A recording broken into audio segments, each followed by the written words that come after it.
Mari Mari, 10-10, Fuchakuifi, tanto tiempo. Volvemos otra vez. Kimun.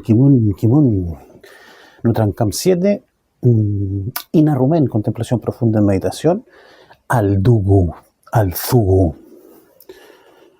Silábico, en su origen. La sílaba es palabra.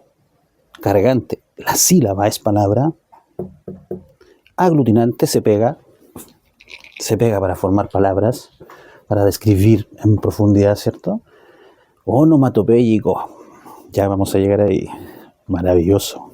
Onomatopéyico, multisignificante.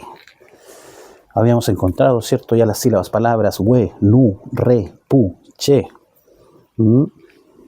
Y estábamos en mapuche, que pu volvía a reunir. Que más lo dejábamos para después, te voy a explicar lo que es. Cuando entiendas que es más, y se te va a caer el pelo. Como decimos acá en el sur, en el Futawi Mapu, Mapu es un espacio, territorio, no tierra polvo. Después te voy a explicar y te voy a enseñar cómo se pronuncia y se define la tierra polvo, la materia. Mapu es espacio y territorio, por eso todo es Mapu. Y mira, dice que todo el Ma se vuelve a reunir.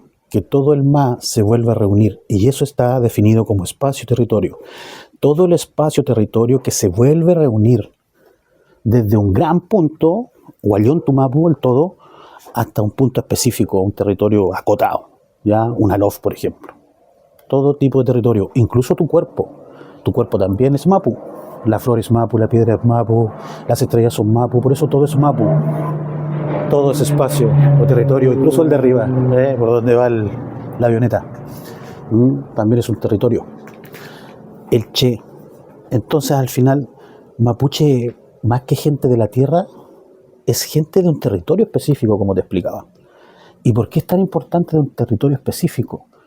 Porque, de acuerdo a esa exclusividad de territorio, son las costumbres específicas que se adquieren ahí. Y por eso cada territorio es tan hermoso y distinto al otro. Y cuando se juntan, un esqueleto une todo.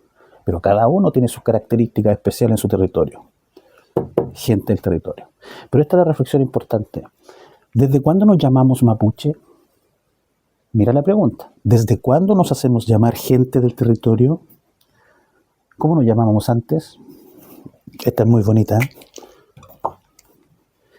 Antes, los Futaquecheyem, los antiguos, los muy antiguos, siempre se llamaron reche. Hoy día lo aplicas o lo aplican con una interpretación racista. Yo soy puro. ¿Puro de qué? Están todos mezclados, te saco sangre y miramos para atrás. Los mapuches están mezclados, no hay nadie puro, yo creo hoy día. Pues deben haber, pero una aguja en un pajar, alguien puro. ¿Cómo lo creen? Reche es otra cosa. ¿Qué dijimos que era re? Tomado, poseído. Tomado, poseído. En el buen sentido de la palabra, no religioso. Recuerda que mapuche no tiene religión. Es una cosmovisión. Una filosofía astronómica.